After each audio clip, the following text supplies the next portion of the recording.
Բարև ձեզ, Ամիկ Պլյուսի եթերում կանայք եւ քաղաքականությունը շարքի հերթական թողարկումն է եւ այսօր ես զրուցելու եմ քաղաքագետ Անուշ Սեթրակյանի հետ։ Բարև ձեզ, Տիկին Սեթրակյան, շնորհակալություն մեր տաղավար Շնորհակալություն հրավիրելու համար։ Ես երբ մտածում եի թե ձեզ ինչպես ներկայացնեմ, տեսա որ լրատվամիջոցներում ավելի շատ հայտնի եք որպես քաղաքագետ, բայց դուք ունեք նաև ներկայացնելու այլ տարբերակներ՝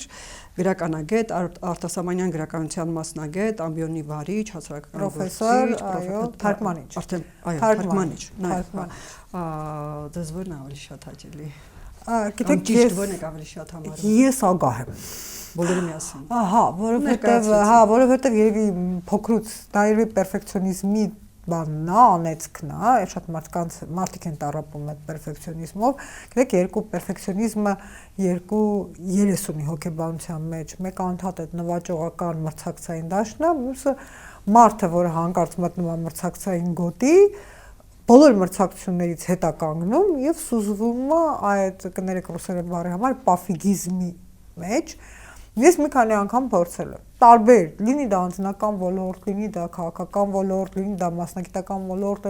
բա ինձ պետքա թող գնա ոնց գնում է, վերահսկողությունից դուրս պետքա թողնել, հետո հասկանում եմ, որ չէ։ Այսինքն ես այդ մրցակցային վասկի համար պատրաստ եմ շատ բան թողնել, բացի մի բանից, կարգի մարդ լինելու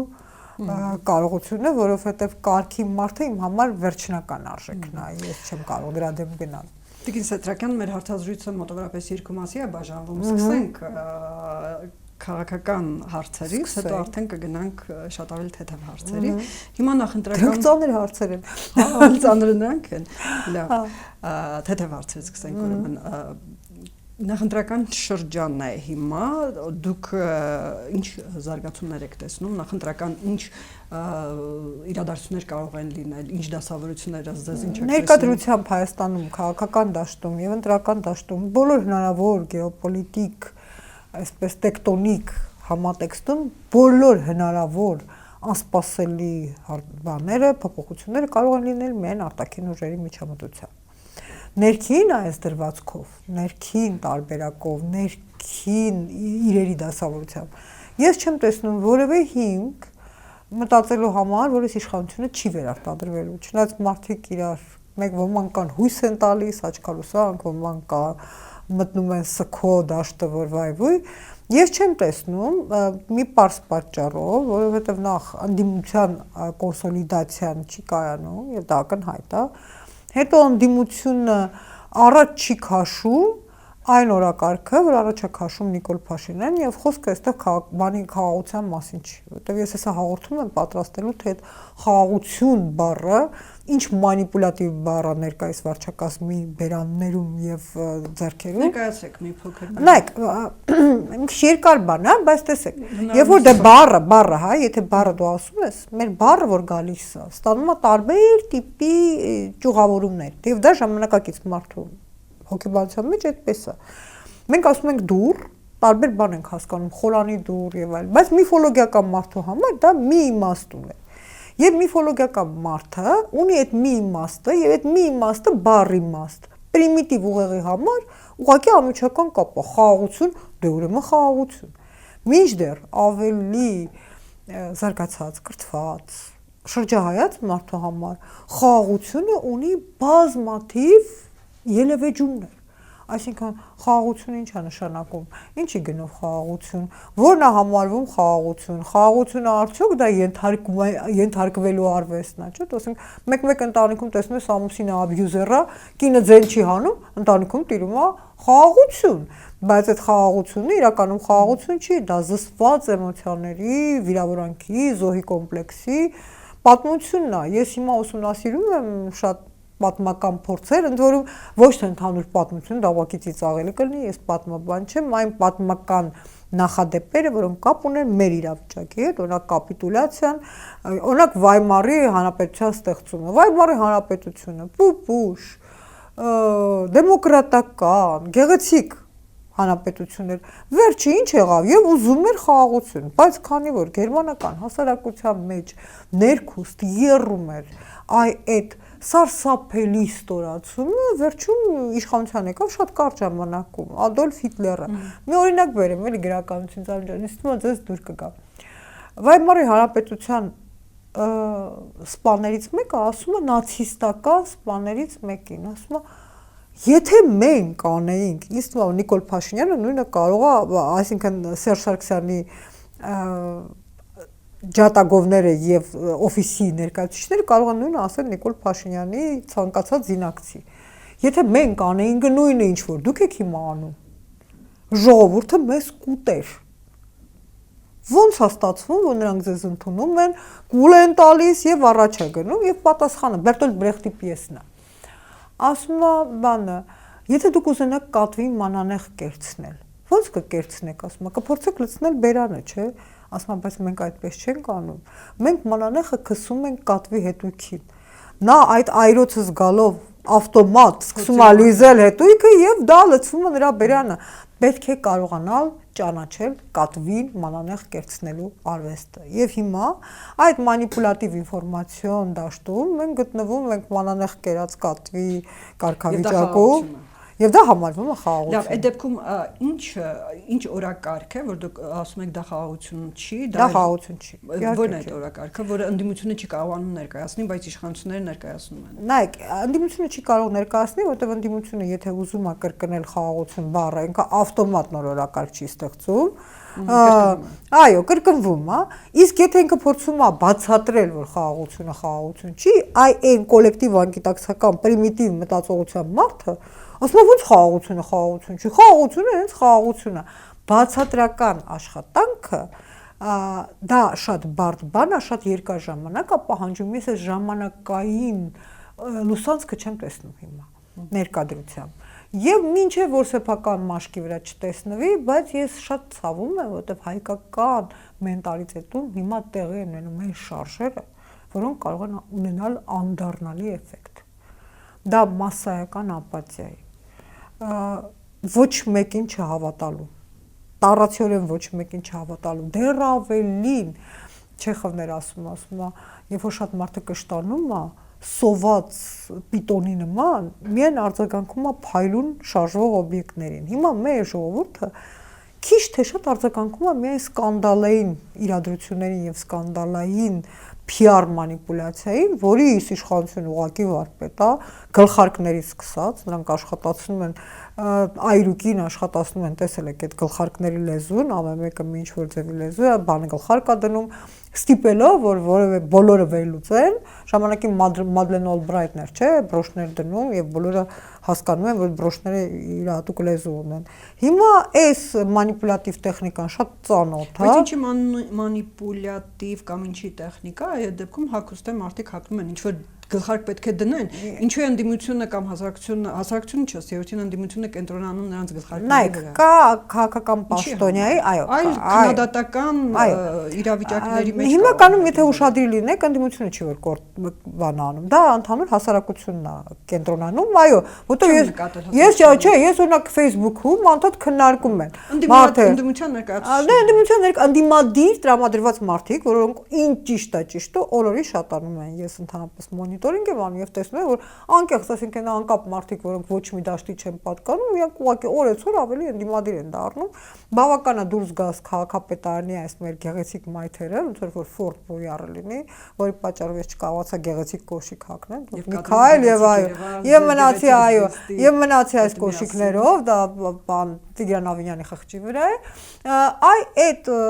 Այ ամեն անգամ այդ սառույցով գնալով եւ սայթակելով մարդիկ հիշում են եւ իշխանական եւ լավ խոսքերով հիշում են իշխանությունը, այսինքն ընդդիմադիր զանգվածը տեսնում է տապալված ինֆրաստրուկտուրաներ։ Ես չեմ ասում, որ բոլորը Հայաստանում ցավոք ասում են, մենք ընկել ենք ապատիկ թեմայի մեջ։ Եվ Հայաստանում մարդիկ շատ արդեն համահարթվել են, իրենց էմոցիոնալ դաշտը այլևս չի հանդուրժում նոր ցնցումներ, բայց ոտքերի տակի սառույցը նրանք տեսնում են օրինակ փչացող ասֆալտը, որի փութը ասֆալտ է եղել, բայց ինքը օրորի փչանում է, մարդիկ օրերով, ես օրինակ քաղաքում չէի, 1000 անգամ փառք տվեցի, որ քաղաքում չէի, որտեղ մարդիկ նոր ամանորյա այդ լույս չունենալը, այդ բոլոր բաները հասկանում եք, չեն մտնում, չեն տեղավորվում գաղափարական փրկչության եւ էֆեկտիվ կառավարման տրենդի մեջ։ Դա երևում է։ Իսկ Այսօր երկրում ամանորին եւ ձյուներին լույսը չի անջատվում, չէ՞։ Մենք այդ օրերին կարդացինք, որ եվրոպական երկրներից մի քանիսը եթե եվրոպական տեղի ունեցել, նաեւ ԱՄՆ-ում հաստատ Հայաստանից ավելի հարուստ եւ զարգացած եւ այո, ես լիովին հասկանում եմ, բայց նայեք ոնց է։ Երբ որ նման կաթվածահար վիճակ է լինում արևմուտքում, նախ դուք պետք է կարդաք այնտեղի մամուլը եւ Facebook-ը։ Այսինքն գալիս է առաջին, այո, ժողովրդավարության, այո, դա գալիս է ոչ միայն գլխավոր լուր, դուք եվրոպացիներին չեք ճանաչում, երբ որ իրենց կոմֆորտը մի փոքր խախտվում է, դուք չեք պատկերացնի, թե ինչ բառեր են այդ մարդիկ օգտագործում։ Ներկայիս իշխանությունը յուրաքանչյուր հայհոյանքի համար մարդուն կարշատալիս դատարան, չէ՞։ Ես կասեմ ձեզ, որ կոնկրետ Ֆրանսիայում կամ այլ տեղերում դատարան չէր մնալու, որովհետև այդ ամբողջը ուղղակի լուտանքներ են, որ գնում են, բայց դեռ ավելին այդ պաշտոնյաները պատասխան են տալիս, դրա համար այսպես արվածախտի սերմերի նման նրանց հանում են։ Եթե ինչ որ մի բան իրանք չեն անում, նրանց հանում են, նրանց էլ չեմ ասում մի որևէ հակահասարակական արարքի համար, ասենք մարդու երեսին թքելու համար։ Դուք Եվրոպայում, ասում եմ, որ տեղերում լույսը չի անջատվում, բոլոր տեղերում լույսը անջատվում է, բայց թե ինչպիսին է դրան արձագանքը եւ ինչպիսին է դրան հակադարձումը մարդկային մարմինների կողմից, դա լրիվ այլ բան։ Ժողովրդավարությունը ոչ թե ամենաթողության մեջ է, ժողովրդավարությունը դա սխալ անելու եւ այդ սխալը շտկելու եւ սեփական սխալը ընդունելու կարողությունն է։ Տիկին Սատրակյան, գալով նորից ընտրություններին, դուք ձեր խոսքում ասացիք, որ կարևորեցիք ամեն դեպքում ընդդիմության միասնությունը։ Այո, դա պարտադիր պայման է։ Դա կարևորեց մի քանի օր առաջ նաեւ Էդմոն Մարուկյանը, այսօր ես դա կարդացի նաեւ ԿՊ-ից դուրս եկած եւ իր մաս կուսակցությունը հիմնած Հովիկ Աղազարյանի մոտ, նրանք դա կարևորում են, բայց մենք գիտենք մեր ընդդիմությունը, մենք գիտենք, որ առանձնապես շատ լուրջ չենք ունեցել լուրջ միավորումներ ընդդիմության, երբ որ ընդդիմությունը եղել է նախկին իշխանությունները։ Այնուամենայնիվ այս իրավիճակում, երբ որ բոլորը այսպես սրացված կերպով պահանջում են իշխանափոխություն կամ ակնկալում են, որ իշխանափոխություն լինի, ձեր կարծիքով կմիավորվի ընդդիմադիր դաշտը Սերժ Սարգսյանին հարող ուժերը կամ իր կուսակցությունը Ռոբերտ Քոչարյանի գլխավորած ուժերը եւ նրան հարող ուժերը եւ կան նաեւ այլոք։ Ես ասեմ, հիմա տեսեք, յուրաքանչյուրը բոլորը զարմանում են, որտեղ բոլորը հայտ են ներկայացնում, չէ՞, Լևոն Զուրաբյանը, հակը բոլորը հայտ են ներկայացնում եւ բոլորին թվում է, որ դա մասնատման եւ պառակտման հիմք է, չէ, դա մասնատման եւ պառակտման հիմք չի։ Դա տեխնատուներ ներկայացնելու համակարգն է, որտեղ ամեն մեկը հայտարարում է իր ուժ լինելու մասին, որ հետո միավորման պարագայում անհետք չմնա։ Չմնա առանց տեղ, չմնա առանց պաշտոն, չմնա առանց դաշտ, դա նորմալ պրակտիկա է եւ բոլոր քաղաքական միավորումներում դա տեղի է ունենում։ Բայց ընդդիմությունը ուղղակի չի հասկանում, որ միավորման տարբեր ֆորմատներ կան եւ բավական է մտածել տրանզիտ ֆորմատ իշխանապողության համար։ Այսինքն որոշել պայմանավորվել, որ այսինչ մեկը, բայց ինքը ընդունում է իր տրանզիտ ֆունկցիան, ասենք մի տարի կառավարություն կազմելու, այդ կառավարությունը Հովիկ Աղազարյանն է, Հովիկ Աղազարյանն հենց դա էլ առաջարկում էր մի տարի ժամանակավոր կառավարություն։ Հովիկ Աղազարյանը երևի շատ է լսում, այդ բան չունեմ ասել, որովհետեւ, բայց ես ես մի բան ասեմ, իմ սիրած ֆրազն է, ասма, когда замку угрожают крысы, мышам лучше помалкивать. Այսինքն բան Հովիկ Աղազարյանի փառահեղ անցյալը թույլ չի տալիս հիմա իրեն առանձնապես խոսել ընդդիմադիր դասավորությունների եւ ֆորմատների մասին, ես բացատրեմ, որտեղ ես ասել եմ, չէ, իմ նպատակը բարոյական մարդ մնալն է։ Պատերազմից հետո իշխանության համակազմում մնալը եւ իշխանությանը պաշտպանելը եւ իշխանությանը չքննադատելը ես համարում եմ բարոյական չափանիշների անկման ամենամեծ առհավատչան եւ դրա համար այդ մարդկանց իզորու չեմ դիտարկել իբրև որևէ լուրջ քաղաքական հայտ ներկայացնող անձնավորություններ, որտեղ մարդկանց հիշողությունը այդքան կարճ չի։ Շատ լավ, միավորման ինչ ֆորմատներ դուք կառաջարկեք։ Ես նախ ուզում եմ տեսնել ուժեղ արևմտյան թեւ, որովհետեւ այս իշխանությունը մանիպուլացնում է իր արևմտամետ լինելու թուղթը, որը սուտ է։ Հասկանում եք, արևմտամետ իշխանությունը, ժողովրդավար իշխանությունը չէր կարող այսպիսի դիկտատորական միջոցառումներ իրականացնել ընդդիմության հանդեպ։ Չէր կարող խառնվել եկեղեցու գործերին, չէր կարող, դա ժողովրդավարության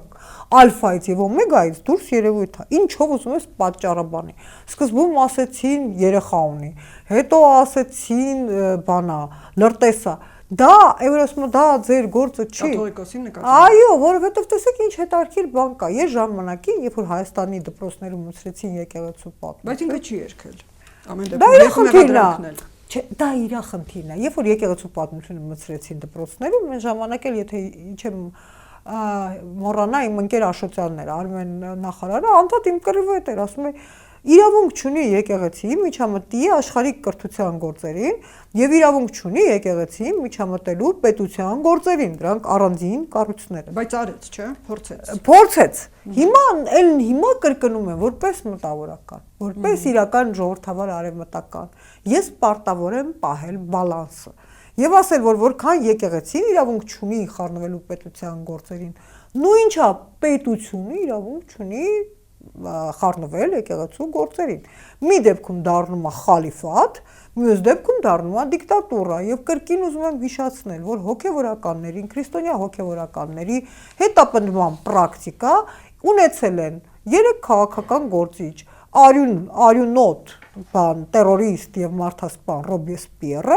արյունոտ տերորիստ եւ մարդասպան Վլադիմիր Ուլյանով Լենինը եւ արյունոտ տերորիստ մարդասպան Ադոլֆ Հիտլերը։ Տիկին Սետրակյան, քանի որ դուք եկաք եկեղեցու թեմային, մենք ընտրությունների բայց ամեն դեպքում ես հիշեցնեմ վերջին 3 Նիկոլ Փաշինյանի կառավարության նիստում արած թելերագրողների հետ ամեն դեպքում 3 հայտարարությունը, որ ասում է կտրիչ Ներսիսյանը հեռանալու մտադրություն չունի։ Մենք պատրաստվում ենք այնպես անել, որ ինքը այդ իր մտադրությունը փոխի, այնպես ինչպես 2018 թվականի Սերժ Սարգսյանը, նա նույնպես, երբ որ վարչապետ ընտրվեց, հրաժարականի մտադրություն չուներ, բայց տվեց այնուամենայնիվ։ Իմ մոտ հարցեր են առաջանում։ Դուք գիտեք հայ ժողովրդի վերաբերմունքը եկեղեցու հանդեպ։ Դա կոլեկտիվ անգիտակցականում արմատավորված հզորագույն համակարգ է, որը գրեթե անսասան է եւ անբեկանելի եւ այն ամբողջ պետական լծակներով հավաքվող շատ սակավաթիվ հակաեկեղեցական մարշերը ապացուցում են, որ մարդիկ ուղղակի նույնիսկ պետական լծակների ազդեցության ներքո չեն ապահովում այն աջակցությունը, որ Նիկոլ Փաշինյանը կուզենար։ Ընտրությունների նախաշեմին անել այդպիսի հակաէլեկտորատային քայլ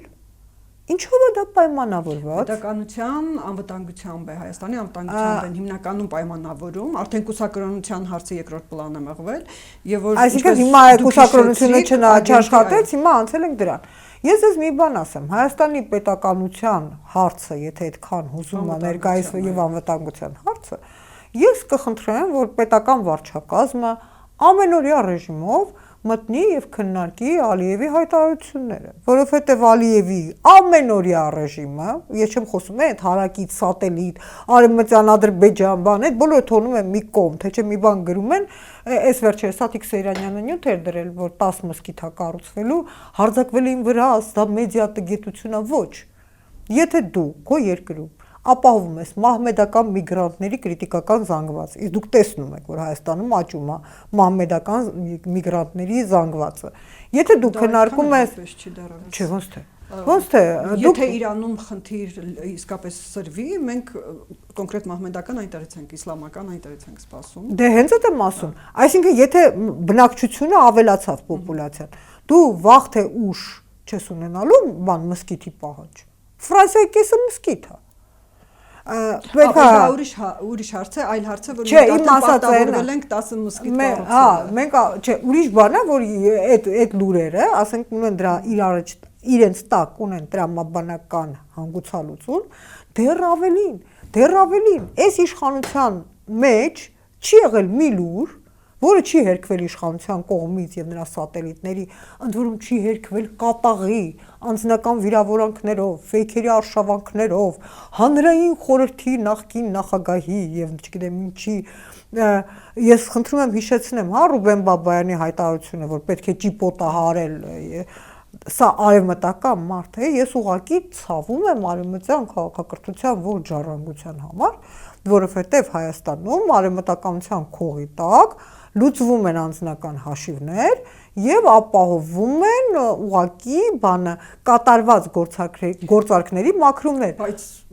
հիշեցնեմ Ռուբեն Բաբայանին ասացիք Արման Թաթոյանը նախկին ՄԻՊ-ը, որը դուք որին ես անչափահարգում եմ եւ նա ասում էր վիզը կփոկեմ, գրեթե նույն շարքից է, չէ՞։ Ես ուզում եմ մի հատ խնդրում եմ ուշադիր լինել այդ կիրառման բանի հմեք։ Դա գնում է հմեք։ Դուք լրագրող եք։ Դուք գիտեք, որ ամեն տեղերում ընդդիմադիր զանգվածը իրավունք ունի կիրառել ավելի ինտենսիվ բառապաշար, բայց միևնույն ժամանակ, երբ որ մենք խոսում ենք եկեղեցական պաշտոնյայի ճիպոտահարման մասին հանրային եթերով, Արման Թաթոյանը իր ռոլիկները դնում է իր փողով։ Եթե Ռուբեն Բաբայանը իր ռոլիկները դներ իր փողով եւ որոշեր մեկին ճիպոտահարել, մյուսին սպանել, չգիտեմ, դա իր անձնական խնդիրն է, կարելի էր պախարակել, բայց դա հմեկն է։ Իմ եւ ձեր հարկերի միջոցով սնվող ալիքը։ Եվ նման բառապաշար պետական ալիքում, որը նույնիսկ խմբագիրը չի կտրում։ Դուք հասկանում եք, այսինքն լավ, այն ինքը ասեց, ինչ ուզում է ասի, բայց խմբագիրը ինքը պետք է կատարի պետական ալիքի, պետական յուրիսդիկցիայի, պետության հեղինակության եւ պետության օֆիցիալ, գիտեք, կա պետական օֆիցիալ բան, հայցողականություն, երբ որ մարդը կանգնած է, ինքը ինստիտուտ է ներկայացնում։ Գարեգինը շատ ավելի շատ ինստիտուտ է ներկայացնում, որովհետև երբ որ իրեն այսպես դրել են նեղը, ինքը բոլորի մաղթում է խաղաղություն, հանդուրժողականություն, համբերություն, դա ինստիտուցիոնալ մոտեցման պարտադիր հատված է, ինստիտուտը ստեղծված է նրա համար, որ համախմբվի եւ համակարգի, ոչ թե որ պառակտի եւ բաժանի մասերի եւ զբաղվի անձնական բեմադրություններով։ Շատ լավ, վերադառնալով նախընտրական թեմային եւ ձեր կողմից առաջադրած կամ առաջարկվող այո ֆորմատին, ինչ ֆորմատներ կարող են լինել։ Ես կերազեմ, տեսեք, օրինակ Արման Թաթոյանի ես տեսնում եմ բավականաչափ խոստումնալից օրակարգով։ Ես տեսնում եմ նաև Նինա Կարապետյանցին, որին շատ հավանում եւ համակրում եմ, եւ ես գտնում եմ, որ այստեղ մենք գործ ունենք իրական արևմտամետության հետ, ոչ թե կեղծ սարքած արևմտամետության հետ, որ ուղղակի Նիկոլ Փաշինյանի ճամբարի սպասարկող մի հատ խմբակ կա այնտեղ, չէ, արևմտամետության, ընդ որում, այն գիտեք, չէ, այդ մարդկանց անունները որ լսում են, հələ գոնե Նիկոլ Փաշինյանի անունը մարդիկ մի տեսակ ավելի հեշտ են մարսում։ Հենց այդ մարդկանց անունները լսում են, դա ուղղակի այդ սեգմենտի վրա ռեակցիաները ցավոք տարածվում են արևմտամետության եւ ժողովրդավարության վրա։ Այսինքն այդ մարդիկ ներկայացնում են արևմտամետությունը եւ ժողովրդավարությունը, բայց իրենց ողջ վարույթով, պահվածքով, տեսքի նկատի ունեմ որպես բան, էլի, վրանգրացիք ասում են posture, այ դրանով իրենք վարկաբեկում են ժողովրդավարությունը, եւ ես մարդ, որը կյանքս դրել է արևմտականության եւ ժողովրդավարության օրենքների հաստատման եւ իշխանության համար, ուղղակի ցավում եմ, որտեղ վաղը մյուս օր այս ամենը ավարտվելու է եւ մարդկանց կոլեկտիվ անգիտակցականում մնալու է, որ արևմտականությունը ուղիղ կապ ունի հայրենիքի դավաճանության հետ։ Դուք պատկերացնում եք, դա ստորագույն հարված է քաղաքակրթության մեջքից։ Գործող ընդդիմություն նաև նման թեզ երբեմն, բայց զգուշավոր առաջ քաշում։ Զգուշավոր առաջ է քաշում, բայց նայեք, հատկապես Սերժ Սարգսյանի, Ռոբերտ Քոչարյանին սատարող։ Այո, մանավանդ ես ընդհանրապես կարծում եմ, որ նախկին նախագահները շատ լավ կանեն իրապես հեռանան դաշտից։ Ես կարծում եմ, որ նրանք պետքա դադարեն սպասարկել։ Հա, ես գտնում եմ, որ իրենք պիտի դադարեն սպասարկել Նիկոլ Փաշինյանի օրակարգը, որտեվ քանի իրեն կա, նա կանգուն է ժայռի նման, թե չէ, բա ուզում եք իրան գան, ոչ ոք երբեք չի ուզում, անասնաֆերմայում, չէ, վախեցնում են, որ Ֆերմեր Ջոնսը կվերադառնա, բայց ես չեմ քննարկում, որն ավելի լավ, Ֆերմեր Ջոնսը թե Նապոլեոն Խոզը, որովհետև դե այդ լրիվ ուրիշ կոնտեքստ է, բայց կոնտեքստն է նա, որ ֆերմերը այնուամենայնիվ ապահովում էր կարգ, չէ, իսկ այս անասնաֆերմայում այնուամենայնիվ տիրում է անձնական անարխիա, անձնական միապետություն։ Ու այս պարագայում ես խիստ կասկածում եմ, որ Ֆերմեր Ջոնսը ուզում է վերադառնա անասնաֆերմա, ու դրա համար լավ կլինի, որ ինքը գնա։ Ես գիտեք ոնց է, ես ի նկատի ունեմ այդ ամբողջ նախկին սեմանտիկ դաշտը։ Ես ցավում եմ, բայց ինչ որտեղ այդ օրակարգը սպասարկում է նաև Լևոն Տեր-Պետրոսյան։ Դեմ լինելով այս ամեն ինչին,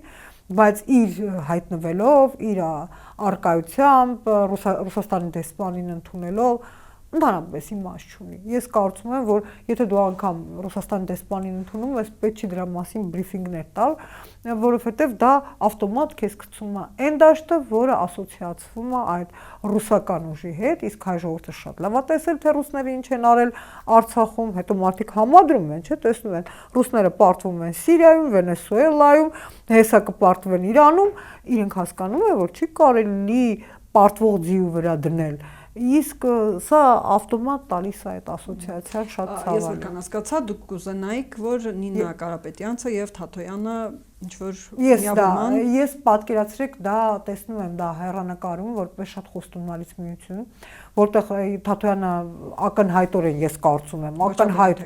ակնհայտ ցենտրիստ է, ակնհայտ ցենտրիստ է, այս ամբողջ պահվածքով վերջ-վերջո գիտեք ոնց է բան կա միշտ էս աշխարհում մշակութային մակարդակով կռվում են կոսմոսը եւ քաոսը այ Թաթոյանը իր ամբողջ պահվածքով տեսքով նա ինքը կատարյալ եզրական այսպես կարգավորող ուժ է այո կարծեք թե չի դժվար է պատկերացնել դե հիմա բայց ինքը կարգ հաստատող է Նինա Կարապետյանցը իր ամբողջ իրավապաշտպանական փայլուն գործունեությամբ ապացուցում է որ ինքը իսկապես վաստակել է իրական ոչ թե բանը գեպանի իրավապաշտպան լինելու հնարավորությունը դրա համար պետք է ուժեղ արտահայտված արևմտյան ինչպես կասեն անգլիացիք touch էլի այսպես մի հատ շտրիխ որը կմիանա կարգ կազմող ուժին դա բայց դա բանը ասում եմ wishful thinking ուղղակի мыслив սուտ էլ որ ասում հեռանան բայց նրանք ունեն աջակիցների զգալի բանակ նրանք ինչ անեն համախմբվեն Թաթոյանի շուրջը դա կլիներ իդեալական սցենար չեմ կարծում որ դա կլինի գոնե բոլորը ասեն կան իրար մեջ կոնսենսուսի, այդ գզվրտոցը դադարեն, մեկին նշանակեն, մեկին։ Կարող են ընդհանրապես մեկին հանել, որ ասում է գրպանից, չգիտեմ, կարող է նաև կին լինի այդ մարդը, չէ, որպեսզի տղամարդիկ իրեն այդ Չէ, ես երբեք, գիտեք ոնց է, ես ցավի կրող մարդ եմ։ Հա, ես գտնվում եմ հայրենակորուզման բանի մեջ ղասանտիմանի վրեժխնդրության իսկ այդպիսի մարդիկ չպետք է գան իշխանության որտեղ հետո վերջը կարող է շատ վատ լինի հա իմը մարդկային վրեժը բան այսպես հայրենական վրեժը բայց տեսեք մենք երբ որ անձնական վրեժով մարդիկ գալիս են իշխանության վերջը ինչ է լինում դրա համար ղասանտիմանտով չպետք է գան պետք է գան ուրիշ բան որքան հասկացա դուք հույս չունեք ու դժվար թե մենք ունենանք նախընտրական ընդդիմադիր շատ ուժեղ կամ միասնական ինչ որ կառույց ցավում եմ բայց դա իր կարծիքն է ուրեմն բայց կա գեոպոլիտիկ ֆակտոր ահա այո կա գեոպոլիտիկ ֆակտոր Ինչ որ մենք տեսանք Վենեսուելայում մի վարքանում բոլոր հարցերը Նիկոլ Փաշինյանին գողանա դա կարող է լինել ոչ թե Պուտինի մասնակցությամբ դա կարող է լինել Ռուսաստան-Ամերիկա նոր պայմանավորվածությունների համատեքստում իսկ դա շատ հնարավոր է դա շատ ռեալ է ասում եմ երկու դիկտատորներ իրար մեջ քիմիա ունեն դիկտատորական քիմիա դու գիտեք բանը Պուտինն ու Թրամփը դու գիտեք չէ որ Ստալինն ու Հիտլերը նախքան պատերազմի սկսվելը որ պոտենցիալ հակառակորդներ են ինչպես Թրամփն էլ Պուտինն էլ գիտեն որ հակառակորդներ գիտեք ոնց են իրար սիրում ուրեմն երբ որ Ռիբենտրոպը այդ ասում են պատմական 100%-անոց դետալներ մեկ ասում են ինձ պատմում ոնց որ դու այնտեղ ես եղել ասում եմ գնացեք եւ խոնարհվեք Ստիվեն Կոտկինի առաջ որը նստել է այդ արխիվները ուսումնասիրել է եւ հատորներ ա գրել որը մենք հիմա կարդում ենք եւ երջանկանում ենք այդպիսի արխիվացումից երբ որ կնքել են այդ պակտերը Հիտլերը անասելի շոկ ապրել, գիտեք ինչից, որ Ստալինը ծխում է եւ բոլոր նկարներում նա այդ իր հայտնի ծխամորճով է։ Իսկ Հիտլերը քանի որ մանյակ էր առողջ ապրելակերպի, ասում էր ես ոնց կարող եմ նկարներ գնել բրիֆինգում, բան, որտեղ բանը մեկ այդպես անառողջ ապրելակերպ է, դա անհնար է։ Ուրեմն ուղարկում են դեպեշա հետ Կրեմլ, որ կլինի մի երկու նկար լինի, որ Ստալինը չծխի։ Ստալինը դա նայում է իբրև Հիտլերի խելագարություն, զգում է իր առավելությունը եւ մի նկար իրենք արտադրում են այդ Մոլոտով-Ռիբենտրոպ պակտի, որտեղ Ստալինը չի ծխում։ Եվ երբ որ Ռիբենտրոպը վերադառնում է, Հիտլերը նրան տալիս է անսահման հարցեր։ Ոնց է բարևում, ինչպիսին է ձերք սեղմումը եւ այլն։ Նույն հարցերը Ստալինը ուղղում է Մոլոտովին, իրենք իրար անչափ հետաքրքրում էին։ Դրա համար դիկտատորները իհարկե ունեն պայմանավորվածություններ եւ ոնց որ հիմա Հայաստանի շուրջը կա շատ անկայուն պայմանավորվածություն, բայց պատմությունը ցույց է տալիս, որ դիկտատորների պայմանավորվածությունները կարճ են։ Դուք կարծում եք Պուտինը եւ Թրամփը կարող են պայմանավորվել, կարող են վերապայմանավորվել, որ գործող իշխանությունները չպետք է վերընտրվեն։ Ես չգիտեմ ինչ կարող են վերապայմանավորվել, ես խոսքը գնում է Հայաստանի դերի մասին, ընդհանուր աշխարհաքաղաքական ռեգիոնում։ Հիմա այնպիսի տպավորություն է, որ Արևմուտքը Հայաստանին ուղղակի տանում է դեպի Թուրքիա, հա, որպեսզի այսպես ստեղծվի fragile peace եւ այդ կոնտեքստում Հայաստանը մնա այդ դաշտում, որտեղ Թուրքիան շատ բարեկամական է տրամադրված, Ադրբեջանը ուղղակի ընկերական է տրամադրված, Նիկոլ Փաշինյանի անմիջական շրջապատը մեզ հուշում է անընդհատ եւ փորձում է մեր գլուխների մեջ մտցնել են փաստը, որ վերջացավ, բոլոր պատերազմները վերջացավ։ Դուք եք իշխանությունների նման կամ ռուսական կողմնորոշում ունեցողների նման մեզ վախեցնում եք Թուրքիայով։ Ես ոչ մեկին չեմ վախեցնում Թուրքիայով, բայց այդքան հիմար չէր էլի Գրիգոր Զոհրաբը։ Երբ որ Գրիգոր Զոհրաբին ասում են, հեսա ջարդերը սկսելու, ասում էր, ինչ ես ասում։ Մոռացել եք։ Ես չեմ մոռացել, որովհետև ես անդադ վերադառնում եմ այդ արխիվներին։ Դրա համար այն ժամանակ հայ մտավորականությունը, որոնք որ ողջունում էին, որ ասում է, երի թուրքերի արշավանքը, հա, բոլորը մնացին յաթաղանի տակ։ Իսկ հիմա գենոցիդը չի լինում ֆիզիկական, գենոցիդը լինում է մշակութային, աշխարհաքաղաքական, սահմանային եւ տնտեսական։ Եվ օրինակ վերջերս հարց է պատտվում համացանցում ու ես քանի որ բան չեմ, էքսպերտ չեմ, որ ասում է գնդակա տնտեսագետների դաշտում է ոնց է լինում որ Ադրբեջանը իր սեփական բենզինը ներկրում է իր համար, իր օգտագործման, իսկ մեզ բենզին է տալիս։ Ուր է այդ լոգիկան։ Այդտեղ կար բացատրություն, որ իրեն գնում են թրեյդերներից եւ թրեյդերները կարող են ներկայացնել Ադրբեջանի բենզինը, կարող են այլ երկրից ներկրած Վրաստանից անգամ։ Դա արդեն տալու։ Երբ որ Ադրբեջանի հիմնական տնտեսական ուղենիշը համարվում է շատ նորմալ տնտեսական իրավիճակ, այն պարագայում, եթե դու այն կներեք, ոնց որ մենք ասենք, մենք կոնյակը գնում ենք թրեյդերներից, օրինակ։ Երբ որ դա քո հիմնական տնտեսական ուղղվածությունը չի։ Եվ դու ասենք դա քո համար ներկրում ես մի բան, արտահանում ես մի բան, դեռ ավելին, այն պարագայում, երբ որ դու ունես 80% Իրանի հետ արդեն էլեկտրաէներգիայի դիլ, որի մնացել է 20% անել, որ այդ ամբողջ բանը ձևավորվի եւ դա չես անում, գտնվում ես Ադրբեջանի հետ իբր թե տնտեսական կապերի հաստատման մեջ, դա ուղղակի ծիծաղելի է, բայց ես չեմ ծիծաղում։ Ասեմ ինչի, որովհետեւ երբ որ Պոլշան պիտի կիսեին Լեհաստանը, Հիտլերն ու Ստալինը, ինչ էր կատարվում։ Ստալինը Հիտլերին մոտակարարում էր, էլ հացահատիկ, էլ բենզին, էլ տարբեր տիպի մետաղներ, այդ բոլորը մի տարի հետո ոչնչացնելու էր, խփելու էր ռուսական զինվորին։ Բայց մենք հիմա խաղաղություն ենք անում, լավ։ Արդեն կենտրոնանանք ձեր վրա մի կենտրոնանանք վրա։ Սկսենք հաշվականությունից նորից ամեն դեպքում։ Դուք կարող է որ այդքան գնահատում եք Արման Թաթոյանին, դուք նույնպես մտնեք քաղաքականության մեջ, մաս կազմեք, ցուցակում ընդգրկվեք, ինչ որ միավորում լինի, չէ՞ որ դուք արդեն քաղաքական թեթև փորձ ունեք։ Ես գիտեք ոնց է, Հայաստանում երբ որ դու լավ կադր ես, իսկ ես ինձ համարում եմ լավ պրոֆեսիոնալ կադր։ Իրոք դու հնարավոր չի որ քո վրա պետական ստրուկտուրաներ ուշադրություն չդարձնեն եւ չներգրավեն։ Բայց եթե դու ասենք աշխատել ես Ռոբերտ Քոչարյանի կամ Արտուր Բաղդասարյանի հետ, եթե քեզ անդադ կպցնում են Ռոբերտ Քոչարյանական պիտակը, հա, գիտեմ, հա, դա բան է, էլի, դա ասենք, դա արդեն դու մտածում ես թե եթե քո անձի վրա պետք է այդ սպեկուլյացիան անեն, ավելի լավ քո անձը չլինի ընդհանրապես։ Ումա պետք, եթե քո անձի վրա։ Դուք կարծում եք, եթե Թաթոյանի Հա, ես կարծում եմ, որ եթե սպեկուլյացիա ասեք քոչարյանական եւ դա կվնասի։ Եվ ոչ թե կվնասի, այլ դա կոնկրետ կվնասի իմ նյարդային համակարգին, որտեղ այնքան հեռու ինչքան Քոչարյանից ես եմ, Հա, դա ուղղակի անհնար է պատկերացնել իմ ամբողջ կյանքով գործունեությամբ եւ մտահարությունով։ Կար, երբ որ 12 թվականներ, չէ, եթե չեմ սխալվում, դուք դարձաք ազատ դեմոկրատների փոխնախագահը, ընտրությունների մասնակից, կար այդ պիտակը։ Ֆունդամենտալ տարբեր վերաբերմունք եւ բան կար, խնդիր կար, որտեղ այն ժամանակ Հայաստանի իշխանությունները նույնիսկ իրենց մտքով չէր անցնում ներկայանալ արևմտական, իսկ մենք եւ ժառանգությունը եւ ազատ դեմոկրատները ակներևաբար բացահայտորեն արևմտական դաշտում են խաղում, իսկ ես կրկնում եմ, դա իրականում իմ դաշտն է, իմ համոզմունքների, իմ հավատամքների եւ կներեք իմ կրթության դաշտը, որ ասենք ներկայիս արևմտականները նույնիսկ մոդով չեն անցել։ Եվ այդ ամենով հանդերձ դա այն դաշտն էր, որտեղ ես ձուկը ջրի նման լողում էի եւ ունեի նաեւ արևմուտքի այսպես կոչված աջակցությունը, որովհետեւ նեն չի որ մեզ չէին նեղում, բայց երբ որ մեզ նեղում են, ես ասում եմ ես հեսա կգնամ Ամերիկայի դեսպանատուն, ես կմտնեմ Ֆրանսիայի դեսպանատուն,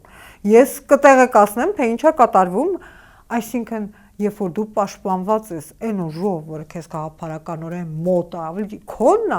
այն ժամանակ դու շատ հզոր ես զգում։ Իսկ երբ որ հիմա այս դաշտը քո ձեռքից ոչ թե խլել են, այլ ուղղակի պրոֆանացիային ենթարկել արևմտականության գաղափարը, ինձ համար շատ դժվար է խաղալ միանգամից երկու հակառակորդ ճամբարում։ Ասեմ, դա այդ նույն բանը կրկնել եմ, մի անգամ էլ ասել եմ, բայց ամենասիրած բանն է։ Ֆրանսիան որ ստորագրեց կապիտուլյացիա, Պետենը հրամանք տվեց ձերբակալել բոլոր ազգային մտածողություն ունեցող գեներալներին եւ գործիչներին։ Եվ դրանց մեջ նաեւ Դեգոլներ, ում պետքա ձերբակալեին։ Դեգոլը մի ժամում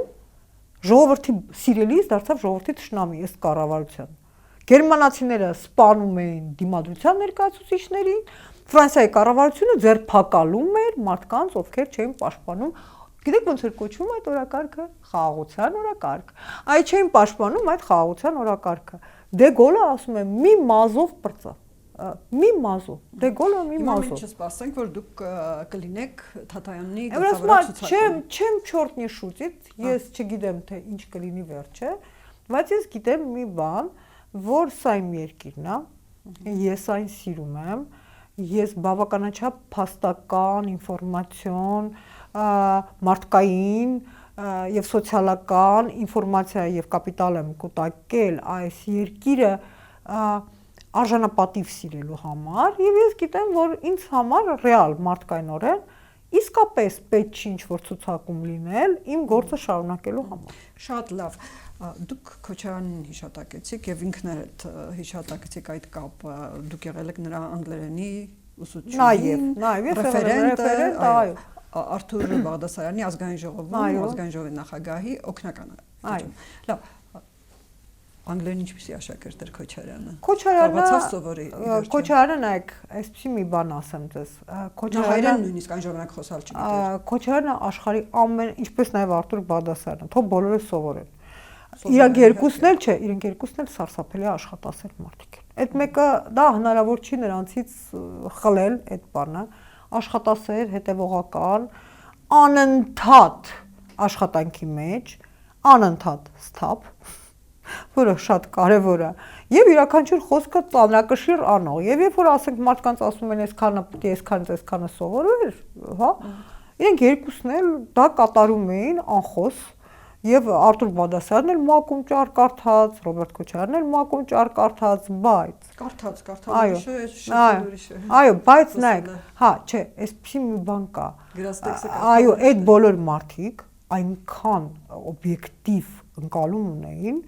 որ չէ, իրենց գիտելիքների եւ պրոգրեսի վերաբերյալ, որ մտնում էին դաշտ, բանակցային կամ գործնական թարգմանիչով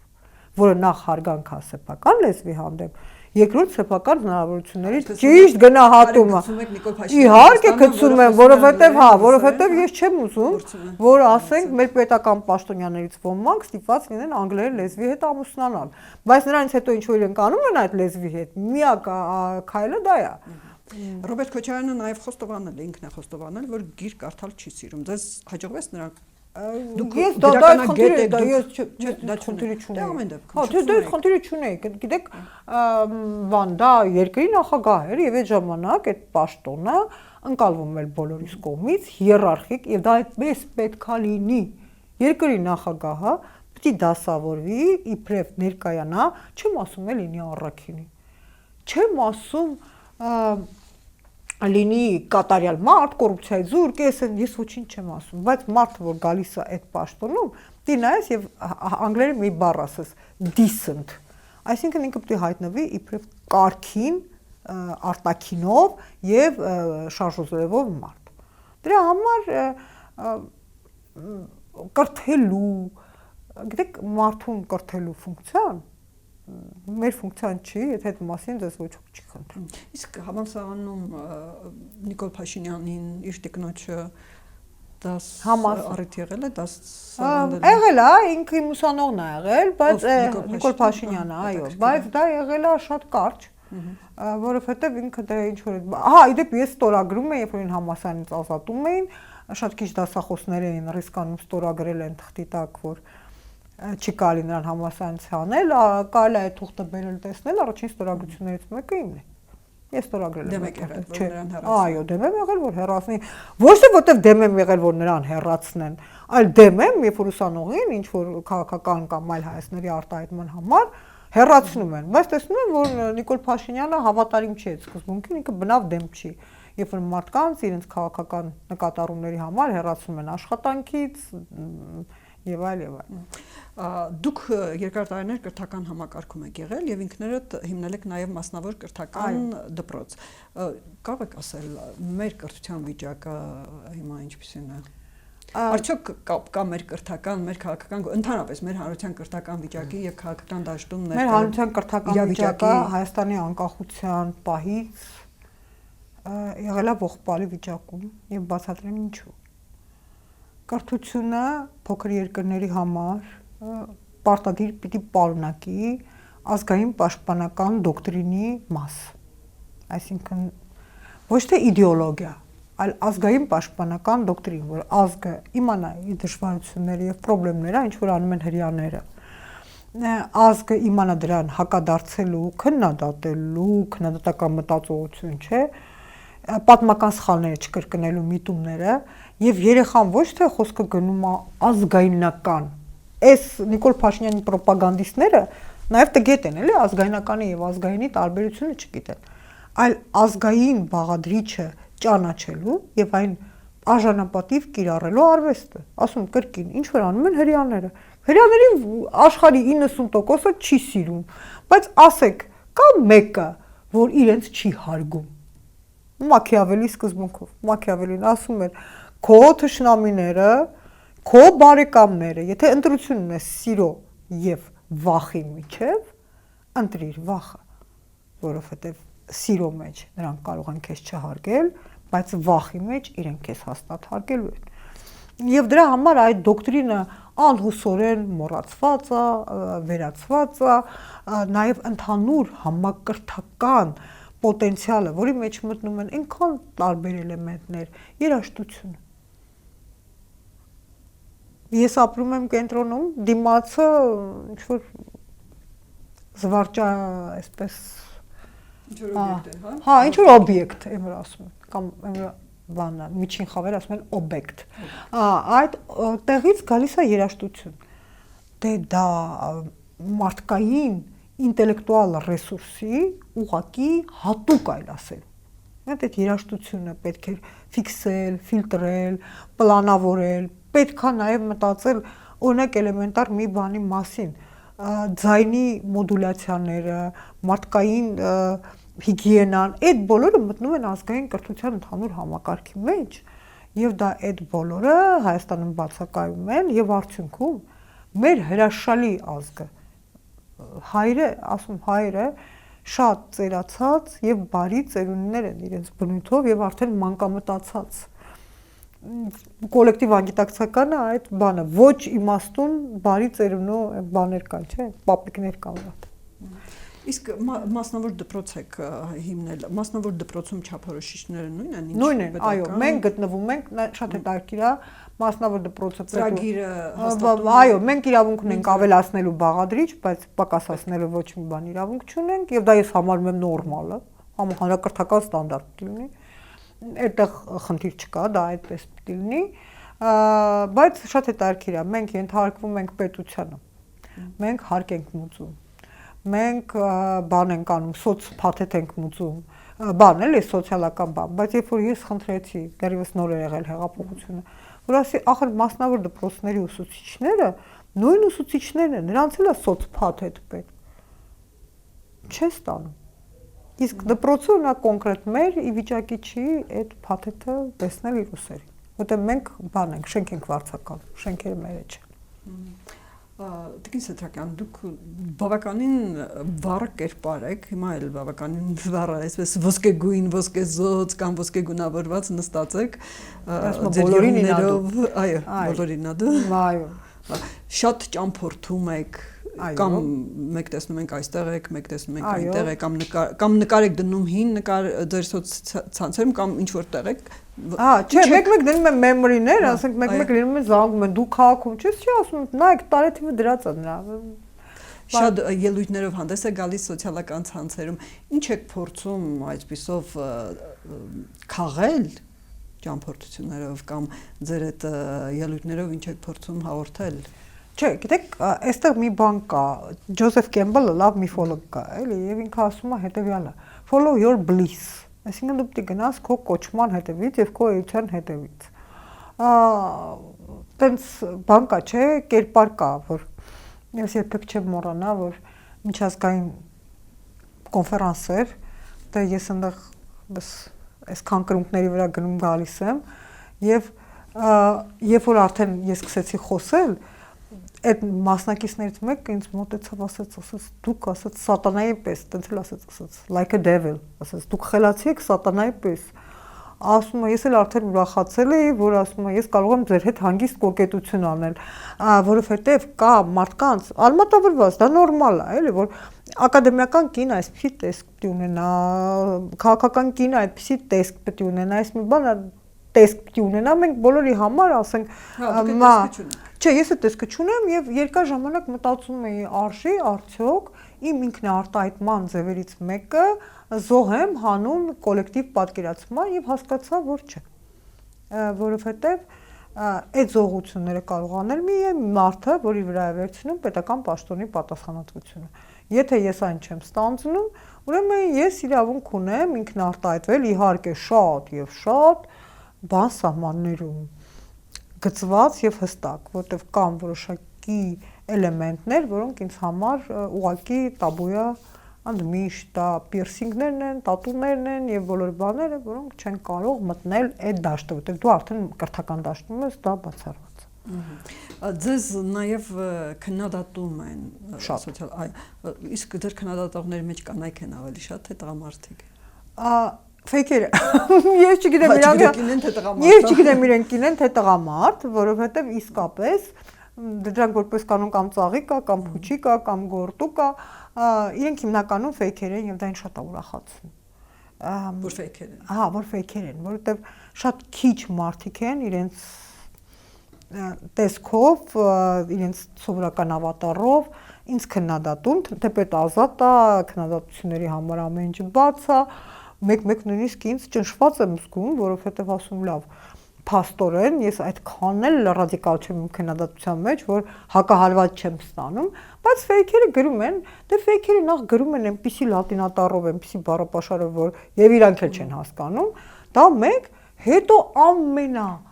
սարսափելի բանը, որ ես լսում եմ ֆեյքերից եւ դա ինձ ուղղակի խենթացնում է։ Իմ վրա բոլորը ծիծաղում են, ասում են ինչ ասես գրում են, կպնում են քո բարոյական կերպարին, արտաքինին, ասում եմ հանգիստ ծիծաղում ես, ասում եմ հենց գրում եմ Պուտինական։ Ասում եմ ախր ժողովուրդ, արտաքինը սուբյեկտիվ բան է։ Մարդիկ կարող են հավանել, չհավանել, ասենք գրել ինչ որ մի բան։ Բանը բարոյականությունը ով գիտի ով ինչ է, էլի, ասենք ինչ, բայց այդ պուտինականությունը ախր ամբողջ կյանքս որ առաջին իսկ օրից պայքար ա եղել այդ իմպերիայի ընդհանուր գաղափարական եւ քաղաքական դիկտատի դեմ, իսկ հիմա հանկարծ ստացվեց, որ ես բան եմ, հա, պուտինական եմ։ Դա սարսափելի է, այ դա իսկապես ինձ նյարդայնացնում է, ահա։ Իսկ ռոբականությունը չի նյարդայնացնում։ Չէ, արդեն այդ բանը, արդեն երևում է, որ դա ուղղակի բան է գցել է։ Չէ, հետո դա այնքան հաճախ չի հնչում, գնա Պուտինիդ մոտ։ Տեր Աստված, առավոտից իրիկուն այդ ռեգնումը գրում էր անընդհատ։ Եթե նայեք, չէ, այդ ռեգնումի բաները, ինձ զանգում էին, զգուշացնում էին, ասում էին մի քիչ բան։ Госпожа Անուշ Սեդրակյան, բան, հնչեցնում էին այդ սպառնալիքներ, էլ չգիտեմ ինչ։ Ոչինչ դիմանում էի։ Հիմա բայց չեմ դիմանում Պուտինականի պիտակին, դա ահա որ իմ հետ կապ չունի։ Դա իմ հետ այնքան կապ չունի, ախր չի կարելի էլի, այդ նույնն է, ինձ որ ասեն, հա, մեկը գրել էր, ես իրան գիտեմ ասում, ինքը տղա է։ Ինքը վիրահատվել է, ինքը բան է, որ ծնվել է տղա է եղել։ Դե այն էլ մարդը որ ծնվել է Երևանում ու դպրոց է գնացել Երևանում, եսին որ տարիքից, նո այդ էլ է ծիծաղելի շատ։ Տեսեք, ձեր գործունեությունը կամ հետաքրքրությունները երկու մասի են կարծեք թե բաժանվում, գրականություն 3-4, ամեն դեպքում այդ երկուսը խիստ չէ, գրականություն, այո, գրականություն եւ քաղաքականություն։ Որն է ձեզ ավելի շատ հոգերահարազատ։ Ինչու՞ գեղեցիկ գրականություն, հետաքրքիր արվեստ, դա ձեր տեսքից, էությունից երևում է։ Տեսեք, իսկ ու քաղաքականություն, ինչու՞ անգամ ես ձեր այդ վիդեո նյութերի մեջ տեսա, որ դուք հրապարակել եք, բնութագրում եք, թե այն որ մարդիկ են, որոնց կարող են վերբովկա անել, այո, վերբովկա, բայց լավ բառ է, չէ՞։ Շատ արդիական է, չէ՞, վերբովկա կամ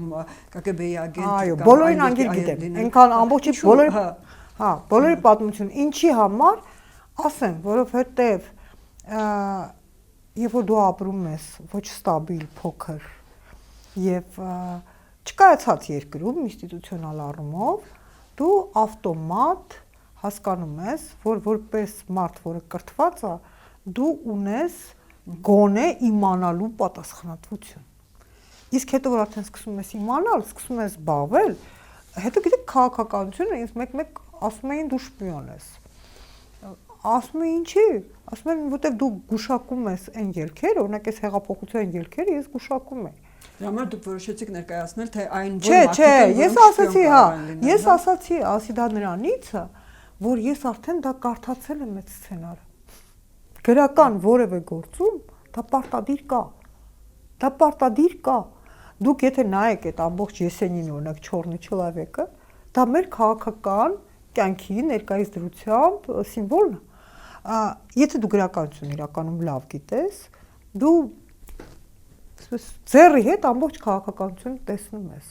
Օրինակ, գիտեք չէ՞ ինչ է կատարվում հիմա քաղաքականության մեջ։ Դա միստերիկ կառնավալ է, Սատուրնալիա, որտեղ իշխում են չար ուժերը։ Նման բան, այսպես կոնֆիգուրացիա դեռևս չի եղել։ Եթե դու նայում ես բոլոր մշակութային դրվագներով, երևի դրա մասին էլ կանեմ մի հատ նյութ, դա հիմա չար ուժերի մթի իշխանության ժամանակն է, որտեղ թագավորին փոխարինելու եկել է խեղկատակը։ Շատ լավ, մի բառով, գրականություն թե քաղաքականություն ձեր համար։ Չեմ կարա երկուսն էլ։ Հələ մի բան էլ թարգմանություն, հələ մի բան էլ ինչ որ առումով հագուստի հետ նորաձևության հետ կապված բաներ, չեմ բացառում նաև զարդեղենի դիզայն, չէ ամեն ինչ, ինչի՞ չէ, ես քանի ապրում եմ, ես ասում եմ, ես գտնվում եմ մրցակցային ագահության դաշտում, ես ուզում եմ իրացում։ Շնորհակալություն Տիգին Սեդրակյան։ Հիշեցնեմ, որ Ամեկ Պլյուսի տաղավարում էր քաղաքագետ, գրականագետ, ամբիոնի վարիչ, պրոֆեսոր Անուշ Սեդրակյանը։